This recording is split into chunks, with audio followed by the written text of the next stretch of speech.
Hello and welcome to the program. I'm Teniola Shoboale. On the program this week, U.S. President-elect Joe Biden moves forward with transition plans despite legal challenges from the Trump campaign. Plus, the search to find a COVID-19 vaccine gets a promising boost. Just days after the announcement of his projected win, U.S. President-elect Joe Biden is proceeding with transition plans. With new COVID-19 cases rising in the United States at a rate of 110,000 per day, Mr. Biden has announced the formation of an advisory board of 13 public health experts to advise his incoming administration. Joe Biden spent his first few hours as U.S. president-elect determined to hit the ground running as he faces one of the most daunting challenges of any occupant of the White House. Making the COVID-19 pandemic his first priority, on Monday, he announced a 13-member task force to deal with the virus. Mr. Biden and Vice President-elect Kamala Harris conferred in Delaware by video link with a new team, headed by former U.S. Surgeon General Vivek Murthy, former Food and Drug Administration Commissioner David Kessler, and Yale University healthcare equity expert Marcella Nunes-Smith. This group will advise on detailed plans built on a bedrock of science and to keep compassion, empathy, and care for every American at its core, making rapid testing widely available, more widely available, much more widely available, and building a core of contact tracers who will track and curb this disease while we prioritize getting vaccines first to the most at-risk populations. Mr. Biden has promised to improve access to coronavirus testing and to heed the advice of leading public health officials and scientists. While expressing a message of unity, he implored Americans to wear a mask. I implore you, wear a mask. Do it for yourself.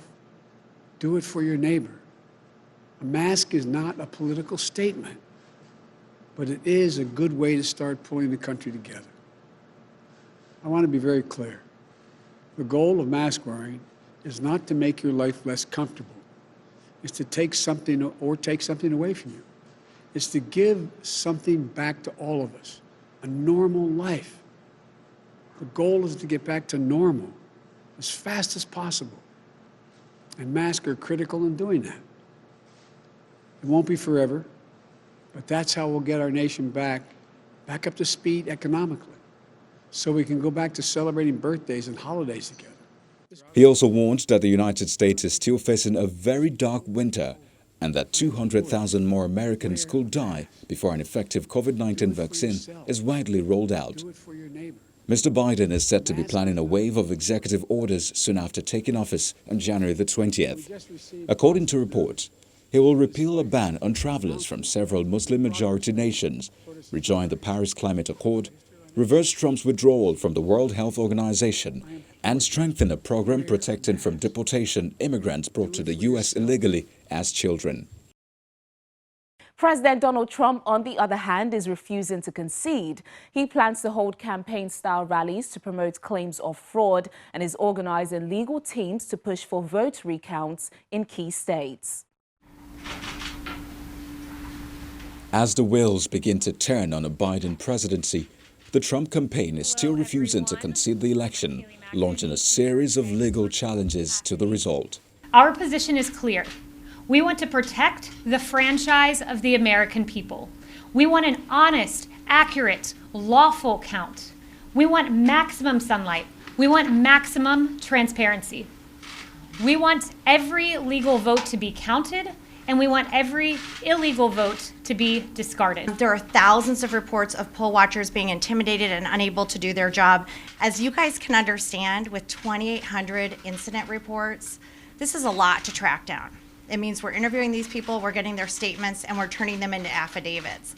But that takes a lot of time and effort. Nomination, the judiciary. Since the result was announced, many Republicans have broken with tradition and refused to congratulate Mr. Biden, instead blaming the media for coronating him and insisting a Trump victory is still possible. Top Senate Republican Mitch McConnell says the president has every right to pursue legal challenges. And the courts are here to work through concerns.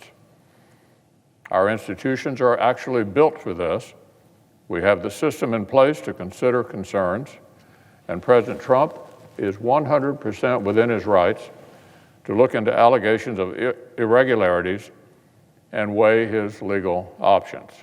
Now, more broadly, Mr. President, let's not have any lectures, no lectures about how the president should immediately, cheerfully accept preliminary election results from the same characters who just spent 4 years refusing to accept the validity of the last election.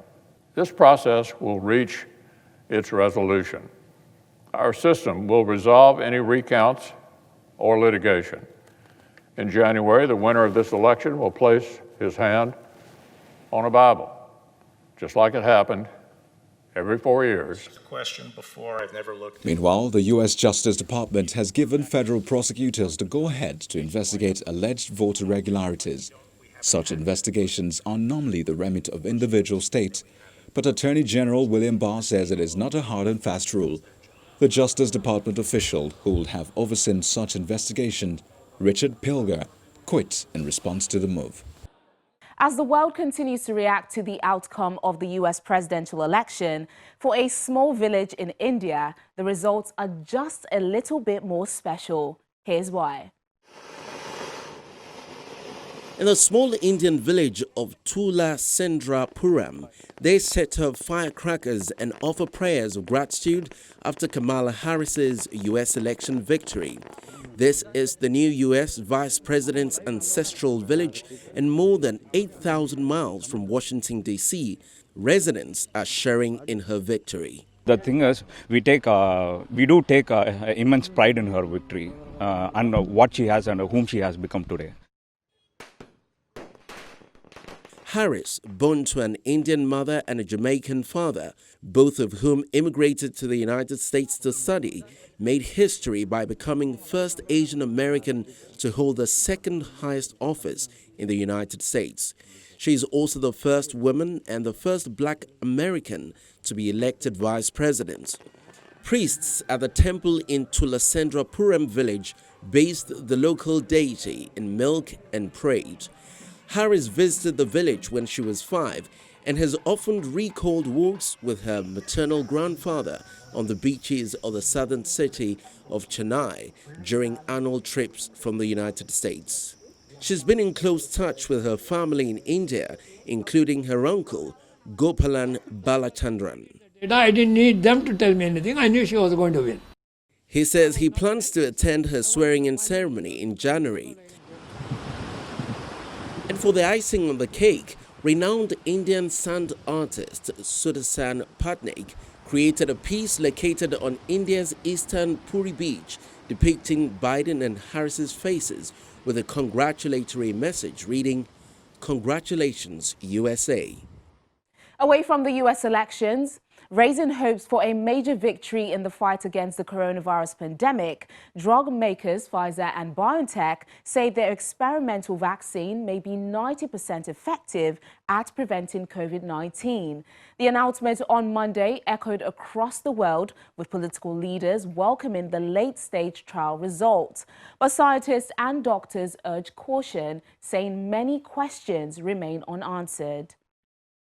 It's not yet the end of the pandemic, but the announcement by Pfizer and BioNTech that their vaccine has been 90% successful in the vital large-scale trials has gotten even the soberest of scientists cautiously excited.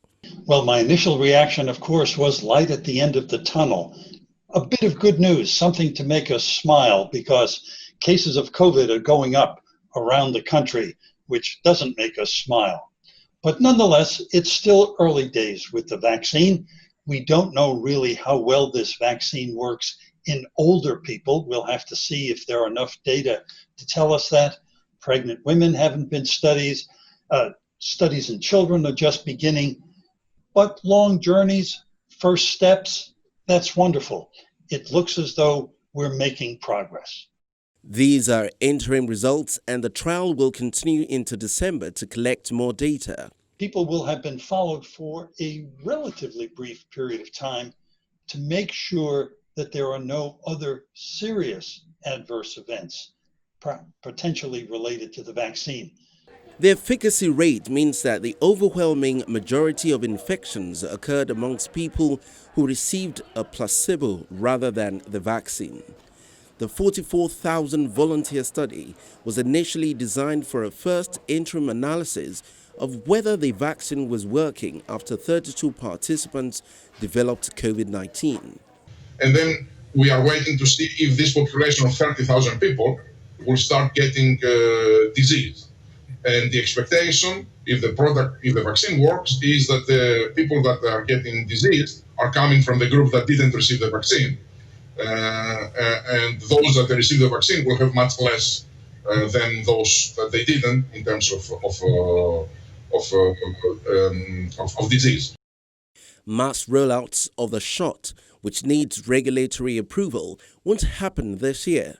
Pfizer and its German partner BioNTech say they have so far found no serious safety concerns and expect to seek U.S. authorization this month for emergency use of the vaccine, raising the possibility of a regulatory decision as soon as December.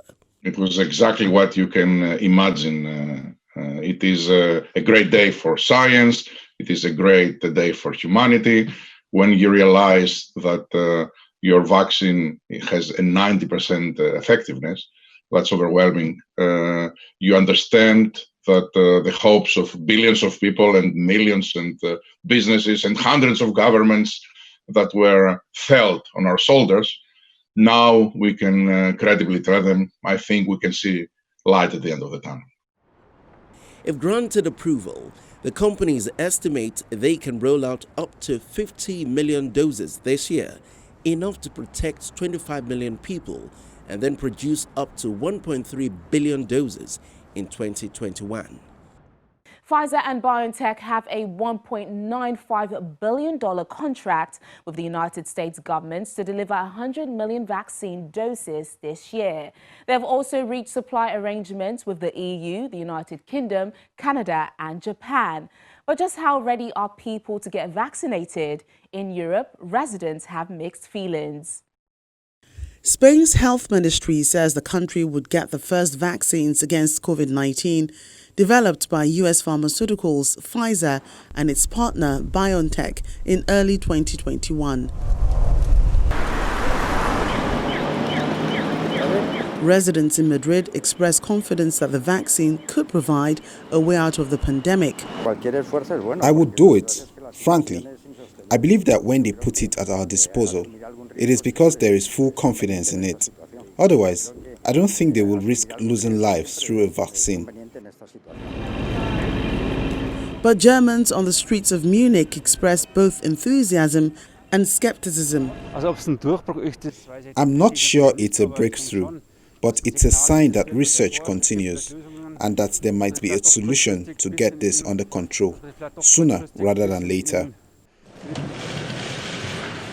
The European Commission, on its part, says it's in final stages of talks with BioNTech Pfizer over the supply of 200 million doses of their potential COVID-19 shot, with an option to buy another 100 million.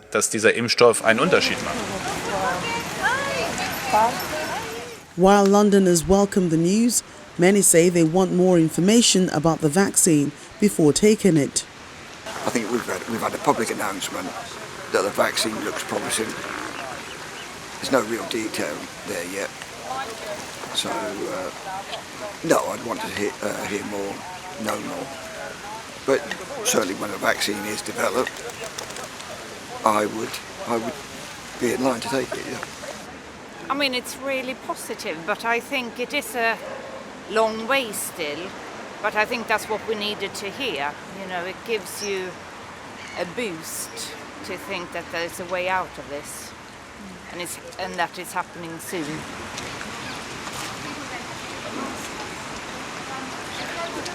The British government has asked the National Health Service to be ready to deploy any COVID vaccine from the start of December before it will roll it out, starting with the most vulnerable. When we return in just a moment from the cockpit to the kitchen, grounded Malaysian pilot dons uniform to sell food. Stay with us. Thanks for staying with us on the program. 44-year-old Azrin Zawawi is one of thousands of airline workers who suddenly found themselves without jobs after countries grounded flights and imposed widespread travel restrictions due to the COVID-19 pandemic. But for this pilot, although he might not be able to fly, he's determined to keep going as he finds a new passion in cooking. Every morning, Malaysian aircraft pilot Azrin Mohammed Zawawi dons his white captain's uniform and hat before heading to work. Not at the airport, but to a small noodle stall that he now runs in a suburb just outside the capital, Kuala Lumpur. His previous employer, Malindo Air, earlier this month announced that it had launched a retrenchment exercise affecting over 2,000 workers, including him. Deprived of a regular income, the father of four decided to start a food business a few weeks ago, selling Malaysian dishes at a small food stall that he has named Captain's Corner. I need some income because I was retrenched by my previous company, and I planned with my wife, what should I do? I need to do something.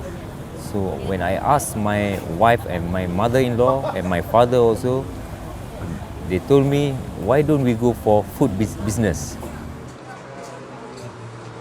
The business caught the attention of the Malaysian public after Azrin was photographed wearing his captain's uniform under a red apron, an image that quickly went viral on social media. And after everything completed, and I told my wife, why don't you take my picture and we just post it in the Facebook to show to our friends that this will be my last wearing the pilot uniform.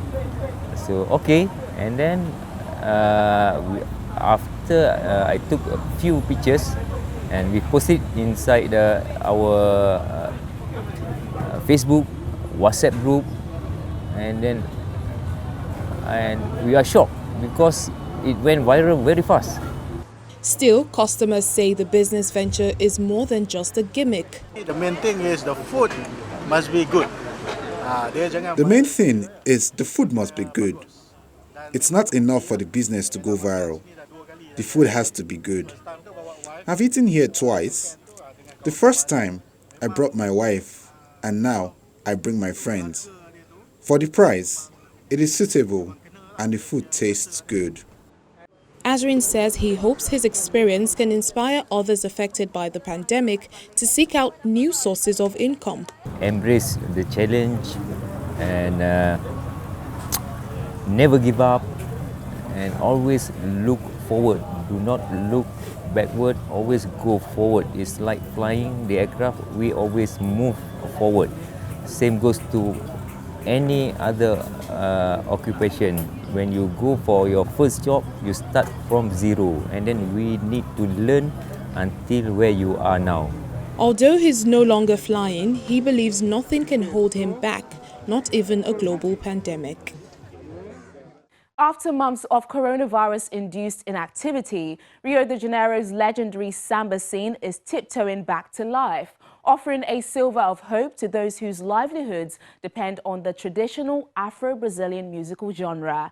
But the dancers say the impact of the pandemic has been profound.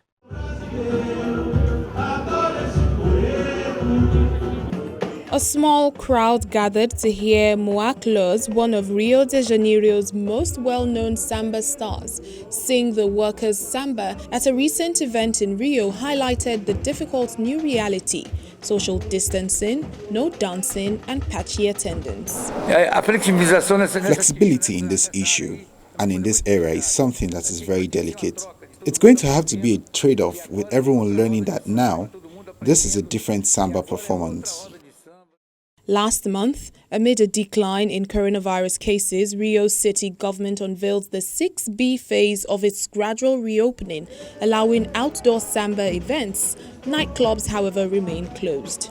So, too, do samba schools. In normal years, 13 samba schools parade through Rio's Samba Drome before up to 90,000 fans celebrating Carnival.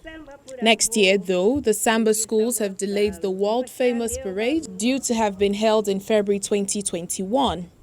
Leiza, the Independent Samba League, did not give a new date for the festival, saying it would depend on a vaccine. Dancers say the impact of the postponement is drastic. It's very sad because people think Carnival is just those 4 days: Friday, Saturday, Sunday, Monday, and Ash Wednesday. But Carnival is for whomever. It's all year long. Families are nourished by Carnival. Dreams happen during the whole year. Luis Contino is already feeling the pain. A dancer, he says the pandemic has forced him to look for another work, and he is now driving for car share apps. I've done many shows, and when it all ended due to the pandemic, I had to stop. I had to look for another job. The Independent Samba League has not given a new date for the festival, saying it will depend on a vaccine. For now, Samba dancers will have to adapt to a new reality of social distancing, no dancing, patchy attendance, and hope for the best. And finally, on the program, let's head to Colombia's village of flowers.